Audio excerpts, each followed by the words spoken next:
with a second post on attitude. I did not realize it when I was posting earlier. If you guys saw the other video, when I was posting earlier, I don't think there's any audio with it. I think it was absolutely dead quiet. Although my mouth is moving, nothing is coming out. So I'm going to repost this talking about the idea behind attitude. And the one thing that I stressed, I do have attitude pulled up on my what do they call that thing? A dictionary. Dictionary. I've got a dictionary pulled up with attitude. I want to talk about a couple of things there, but here's something that I wanted to share with you. Attitude, my friends, is a choice. Attitude is a choice.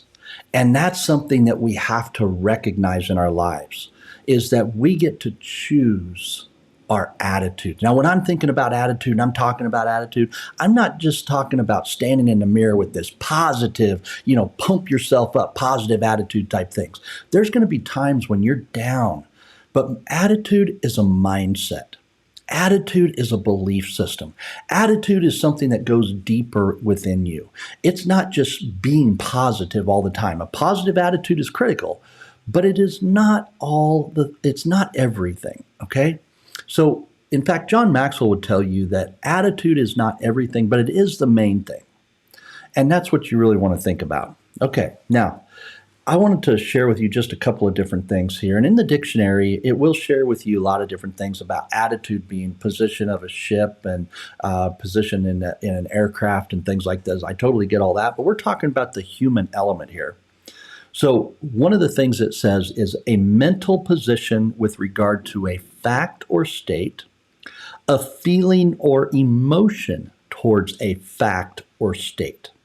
And it shares an example, a helpful attitude, a negative attitude, and an optimistic attitude. Those are some of the examples. Now, what I found is those are all choices. Optimism is a choice.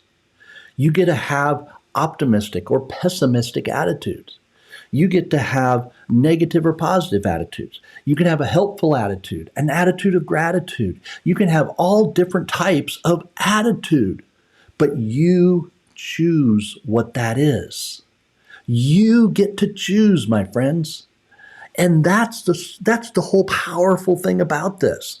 And I hear people all the time. I see people all the time pointing fingers at other people. They're always blaming somebody else. They're always blaming the system. They're blaming the government. They're blaming the schools. They're blaming guns. They're blaming everything. Everything is somebody else's fault or something else's fault. Do you realize that that is a choice? That is an attitude choice when we choose to blame other people? See, we're not looking for the solutions. We're not solutions-minded in attitude. We have a blaming attitude. I don't want to go there. I don't want to go there. I'm going to look to surround myself with people who love people. I want to have a loving attitude. I want to have a serving attitude. I want to have an attitude that says, you're the greatest person on the planet, because God created you for greatness. You are made to be amazing. You are made to be awesome. That's the attitude that I want to have. That's the attitude that I want to share with you. Now, there's another thing here that I noticed, and it says a bodily state of readiness to respond in a characteristic way to a stimulus, such as an object, concept, or situation. See, that's what I was talking about. In the world around us, in everything that we see around us. What is our characteristic way that we're going to respond to circumstances, to situations, to things that happen? How are we going to respond? See, a negative or hostile state of mind. Negative or hostile. I don't want that. I don't want a negative or hostile state of mind. What about this one?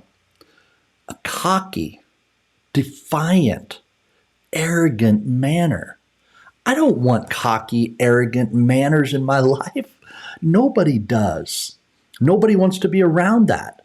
They sure don't want to be around it very long. They might hang around it for a little bit because it's quote unquote funny, but after a while, it gets old. It gets old. That's not what is servant. That's not servant mindedness. Servant mindedness is not arrogant, cocky. Servant mindedness is serving. It's like it's lowering yourself so you can lift up others. See, it's not making yourself lower. It's seeing other people rise up to be their best. And that's what I think servant leadership is all about. Servant leadership is not about how good I can make me. Servant leadership is about how good I can make you, how much I can help you grow and develop yourself, to grow and develop your success, how I can help you become a person of significance. That's an attitude that I choose. My friends, I love the topic of attitude because I believe with all my heart that the attitudes that we take out to the world are going to determine what the world's able to bring back into us. I would even go so far as to say that our attitudes that we express out to the world, that God will give back to us and fulfill us with that. My friends, think about your attitude. Think about who you are when you're going out to serve other people. My friends, thank you for joining us this month as we talked about attitude. Make it an amazing weekend. God bless. Be well. Serve well.